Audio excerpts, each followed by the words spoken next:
man is in custody and faces possible charges of fifth offense OWI after a car chase that began at a parade in downtown Beloit last night. Officials arrested Curtis Metz, who Beloit police say drove through barricades and into the grand lighted holiday parade. Authorities say Metz originally came to a stop but then refused to follow orders and instead drove off into the parade route. According to attendees on social media, Metz nearly hit multiple people and children.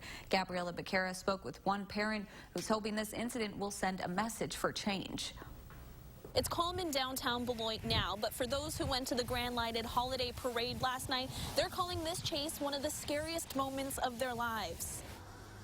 It felt like it lasted a long time. I know it was just seconds, but being terrified the rest of the night. Brittany Will took her son to see Santa at the parade last night. As soon as we hear the yelling, we look to the left. Yeah, it's going that way. And all of a sudden, you see a vehicle coming at you, just the headlights. And, I mean, you've heard the sirens, but you really don't pay attention to those because you're at a parade. You hear them all the time. That's when she pulled her son to safety. The first instinct you have is just to grab whatever kids are around you.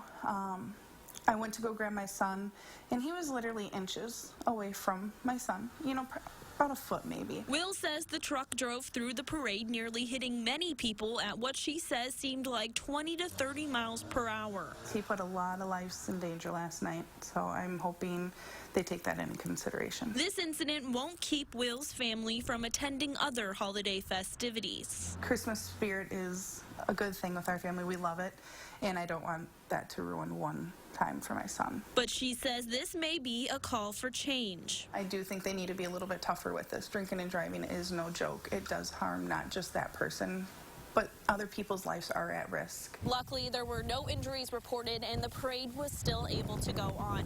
In downtown Beloit, Gabriella Becerra, News 3 Now. The chase ended when the driver eventually stopped between two trees in Winnebago County in Illinois.